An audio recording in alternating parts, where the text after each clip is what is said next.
সন্ধ্যার সময় চায়ের সাথে যদি এইরকম একটা রেসিপি থাকে তাহলে চপ সিঙ্গাড়া খাওয়া ভুলে যাবেন। নমস্কার বন্ধুরা, ওয়েলকাম টু মাই চ্যানেল। আজকে বানাবো একটা দারুণ স্বাদের নাস্তার রেসিপি, যেটা হাতে 10 মিনিট সময় থাকলেই কিন্তু ঝটপট বানানো যায়। তো রেসিপিটা ভালো লাগলে একটা লাইক দিয়ে সম্পূর্ণ দেখার অনুরোধ রইল। প্রথমে আমি এখানে রেসিপিটা বানানোর জন্য নিয়ে নিচ্ছি একটা বড় পাত্রে ময়দা। এখানে আমি 1 বাটি ময়দা নিয়েছি, আপনারা চাইলে আটা দিয়ে বানাতে পারেন। দিয়ে দিচ্ছি এখানে স্বাদ মতো লবণ, দিয়েছি এখানে 1 চামচ চিনি। চিনিটা আপনারা নাও দিতে পারেন, তবে দিলে একটু খেতে ভালো হয়। এবারে আমি 2 চামচ মতো, বড় চামচের 2 চামচ তেল দিয়ে ভালো করে ময়ানটা দিয়ে দেব। এখানে তেলের পরিমাণটা একটু বেশি দিতে হবে। তারপরে যে ভালো করে আমি মাখিয়ে নিয়েছি ময়দার সাথে তেল, লবণ সব কিছু। তারপর এখানে অল্প অল্প জল দিয়ে একটা ডো বানিয়ে নেব। এখানে আমি নর্মাল যে জল, সেই জল দিয়ে এখানে ডোটা বানাচ্ছি। খুব বেশি জল দেওয়ার দরকার নেই, অল্প অল্প জল দিয়ে এটাকে বানিয়ে নিতে হবে। তো খুব বেশি আমি শক্তও রাখিনি আর খুব একেবারে নরমও করিনি, মিডিয়াম করে আটাটা ভালো করে মাখিয়ে নিয়েছি। এবার এটাকে ঢেকে দিয়ে আমি 10 থেকে 15 মিনিট রেখে দেব।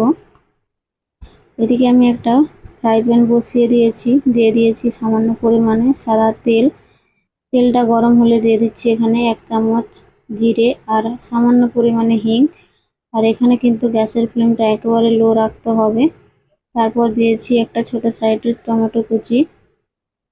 এবার সবকিছুকে একটু নাড়াচাড়া করে ভেজে নিয়ে দিয়ে দেবো এখানে সামান্য পরিমাণে হলুদের গুঁড়ো।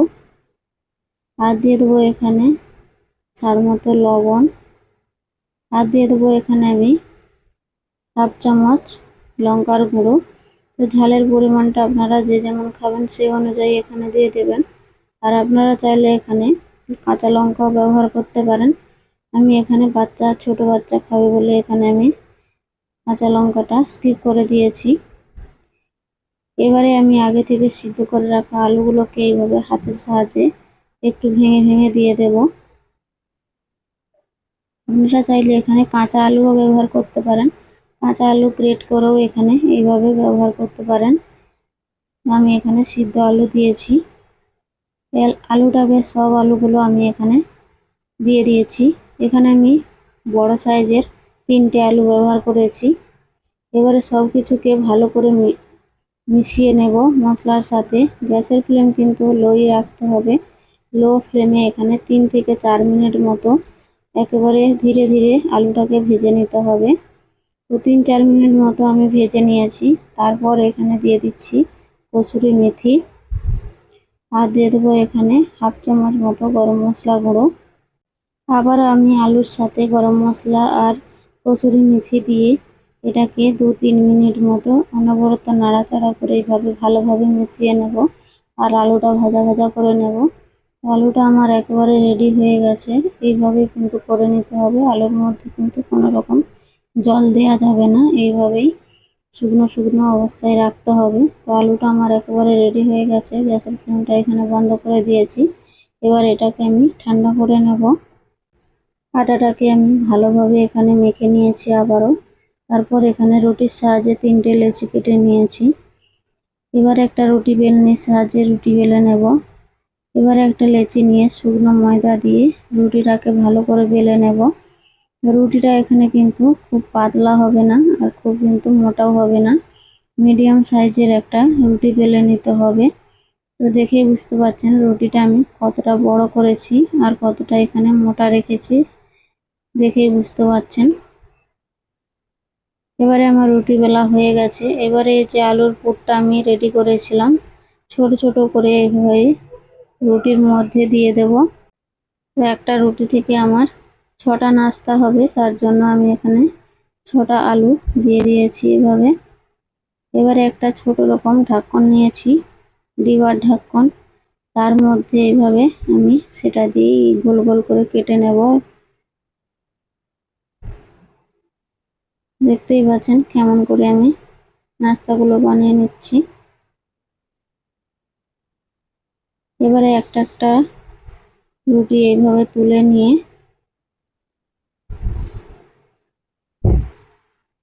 হাতের সাহায্যে আমি এইভাবে, যেভাবে মোমো বানানো হয় ঠিক সেইভাবেই কিন্তু এই রুটিটাকে মুখটা বন্ধ করে ভালো করে সিল করে নেব।